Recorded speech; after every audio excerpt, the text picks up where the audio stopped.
Good morning, everybody. I'm so excited today because it's release day for my first novel not written for children, although I love writing for kids in my children's picture book and my young adult series. This one's for the grown-ups, so I hope everybody enjoys this story.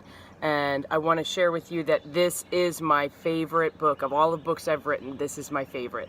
I just love the characters, I love the story, and it just came right from my heart. So some of the characters in the story, and in fact one of the main characters is not a human. I have two dog characters in this book, and I've been sharing that on my Facebook social media.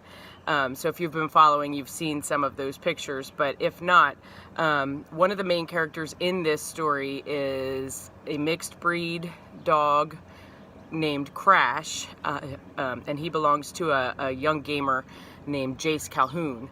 And I'm going to read in just a bit an excerpt from that chapter where you are introduced to those two characters.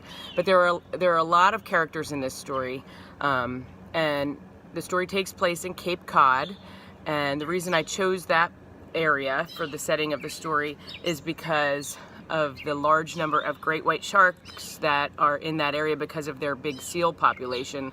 The seals draw the sharks because that's their main source of food. So I chose that area in particular because of the sharks, and there is a shark main character in the story as well. So I've always been fascinated with the sea and marine biology. Some of you may not know that I was very interested in marine biology and considered going into that as a career when I was in high school, because the ocean and everything in it just really fascinates me. It always has. So that's where this story kind of came from. And again, this one's my favorite. It came so easily. The characters came easily. The story just kind of, I wasn't even sure when I started writing where the story was going to go, and it all just kind of flowed right out of me. So I hope that you enjoy this story as much as I do. My author copies haven't come, so I just have my proof copy, but I have mine here, and it's called Beneath the Waves, and I'm wearing my shirt in honor of release day, and I'm just going to read a short excerpt. So get your coffee mug and we can share coffee this morning. In this chapter, you are introduced to Jace and his dog Crash, as I was telling you about, and they're on their way to the beach. Crash likes to take a little dip in the ocean when he takes a walk. So let me find my place. Stop pulling, Crash. We're almost there. Crash looked back over his shoulder with a canine grin, but kept up his pace. If anything, he pulled harder. Crazy dog, Jace grumbled. When they reached the walkway through the dunes, Crash strained at the end of his leash, going up on his hind legs, front legs paddling in the air. His breathing came out with a strangled rush, rush, rush. Crash, geez, hold on. Jace's head darted from side to side as he spoke, checking for people. This was a dogs must be leashed beach, but despite the posted signs, he and Crash often came here for a swim. They hadn't been caught, yet. He undid the leash and rubbed his sore hand. In a blur of fur and legs, Crash took off in the direction of the water. Jace found a spot in the sand and sat down. It wouldn't take long for his mutt to exhaust himself, he knew. A chuckle escaped as he watched Crash pick up a tangle of seaweed and growl as he shook it back and forth in his mouth, just as he did at home with his toys. A killer instinct that was reduced to decimating stuffed toys, twigs, and rope toys in this domesticated breed of the species, and now, apparently, seaweed. Oh no, Jace leaped to his feet when he saw the drenched dog heading in his direction, still carrying the tangle of seaweed, which trailed on the ground as he ran. The salty, mildewed smell reached him just before the dog did. Crash dropped the seaweed at his master's feet and shook his entire body. The shake seemed to start at his head and travel the length of his body, ending with happy little tremors in the tip of his tail, water spewing in every direction. Hey, stop, dude! Holding his splayed hands out in front of him, Jace looked down at his wet pants and shook his head. Crash, that's bad. Bad dog, he mumbled. The dog dropped down into the sand and rolled onto his back, tongue hanging sideways, tail twitching. He looked backward at Jace as if to say, I'm sorry.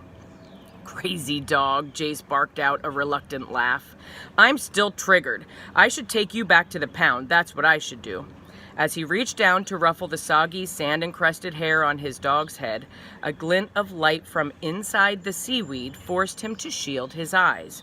Whoa, he said, moving in to take a closer look. What's that you got there, buddy?